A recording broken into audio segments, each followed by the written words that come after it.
सभी दोस्तों को स्वागत है मेरे यूट्यूब चैनल जिसका नाम है पाठशाला ऑनलाइन। आज हम लोग सीखेंगे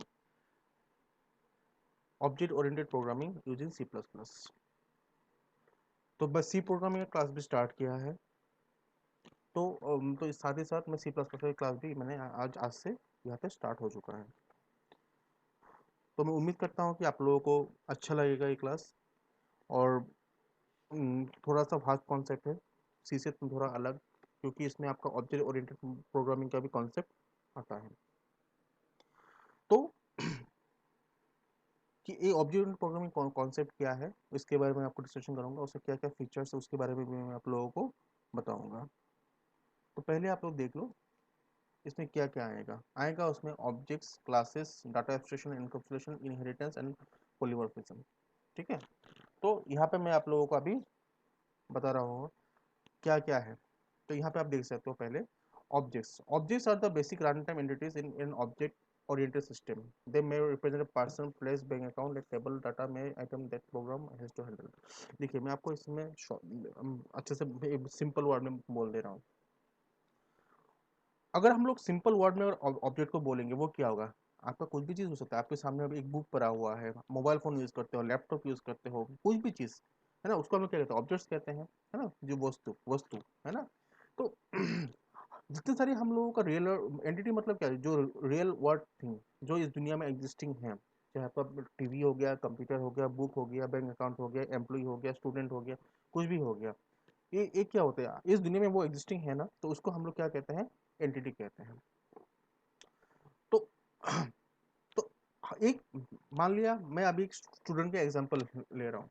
एक स्टूडेंट का क्या क्या होगा, स्टूडेंट का अगर उसका देखूं तो उसका क्या होगा, उसका रोल नंबर होगा, है ना, उसका नाम होगा, उसका एड्रेस होगा, उसका कैटेगरी होगा, ये सब होगा। और दूसरा एक चीज होगा जिसमें हम लोग कहेंगे उसका परफॉर्मेंस, कितना मार्क्स उसको मिल रहा है ना, उसका ग्रेड। तो अगर मैं इसको दो हिस्सों में बांटूं, यहाँ पे मैं दो चीज एक बना कर रखा है, जैसे बैंक अकाउंट देखिए, डाटा एंड फंक्शंस। यानी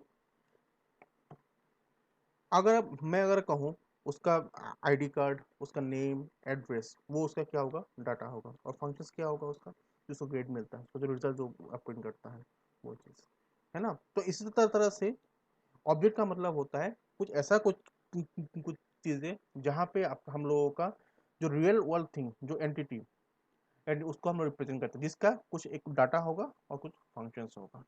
ठीक है, जब हम लोग प्रोग्रामिंग करेंगे उसका आपको एग्जांपल के तहत मिल जाएगा, लेकिन आपको इसके बारे में जानना बहुत ही जरूरी है कि एक ऑब्जेक्ट क्या होता है। उसके बाद आप अगर देखोगे क्लास, अगर मैं इसको इसको अगर कहूँ, इन शॉर्ट में अगर कहूँ, object is an instance of A class. मैं अगर इन शॉर्ट में एक लाइन में अगर उसको खत्म करना चाहूँ, आप देखिए एक क्लासरूम हो गया। एक क्लासरूम के अंदर क्या होता है, क्लासरूम के अंदर बहुत सारे बच्चे होते हैं। एक क्लासरूम का फॉर्म करेगा जब इस क्लास में टीचर होगा, क्लास में स्टूडेंट्स होंगे, ब्लैक बोर्ड होंगे, चौक होंगे, डस्टर होंगे, यानी बहुत कुछ ऑब्जेक्ट मिलके क्या फॉर्म करता है, क्लास फॉर्म करता है।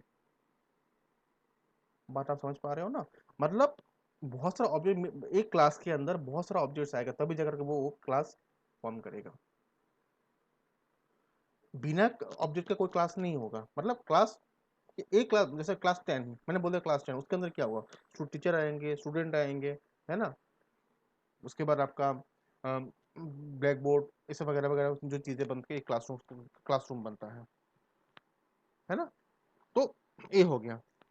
ठीक इसी तरह से कोई ऑर्गेनाइजेशन क्या होगा, जैसे कोई स्कूल हो गया, क्या होगा, प्रिंसिपल होगा, टीचर्स होंगे, ऑफिसर स्टाफ होंगे, है ना, स्टूडेंट्स होंगे, सब मिलकर क्या फॉर्म कर रहे हैं, स्कूल फॉर्म कर रहे हैं। उनमें से अगर एक भी चीज़ नहीं नहीं रहा तो शायद हम उसको स्कूल नहीं कर, क्योंकि बिना टीचर का तो स्कूल नहीं चलेगा और बिना बच्चों का स्कूल नहीं होगा, है ना। हालांकि प्रिंसिपल जो होते हैं वो टीचर कैटेगरी में ही आते हैं। मैं वही बोल रहा हूँ कि सब मिल करके ही एक आपका क्लास फॉर्म करते हैं। ठीक है, वो आया आपका इनहेरिटेंस। इनहेरिटेंस अगर बोलेंगे हम लोग, इनहेरिटेंस में होगा, उसमें हम लोगों का दो क्लास होता है, एक होता है पेरेंट क्लास, एक होता है चाइल्ड क्लास। अगर मैं अपना एग्जांपल दूं तो मेरे दादाजी, मेरे पापा, है ना, उसके बाद हम लोग, मेरे दो भाई हैं। तो अगर मैं उसको एक शेप में ड्रॉ करूँगा तो उसको कैसा शेप बनेगा, एक पिरामिड जैसा शेप बनेगा। यहाँ पे आप देख सकते हो, जैसे कि मैं शेप का एग्जांपल ले रखा है। शेप से हुआ triangle, right triangle, quadrilateral, rectangle और स्क्वायर, है ना। तो इसको हम लोग क्या कहते हैं, हायरार्चिकल ऑर्डर। ठीक है। तो ये जो शेप जो हुआ वो क्या होगा, उसका पेरेंट क्लास, और बाकी जो उसका हुआ चाइल्ड क्लास। उसको हम लोग और एक नाम से भी बोल सकते हैं, जिसको हम लोग कह सकते हैं कि इसको हम लोग कह सकते हैं, इसको हम लोग कह सकते हैं बेस क्लास, है ना। बेस क्लास, और ये होगा आपका डिराइव्ड, है ना, डिराइव्ड क्लास।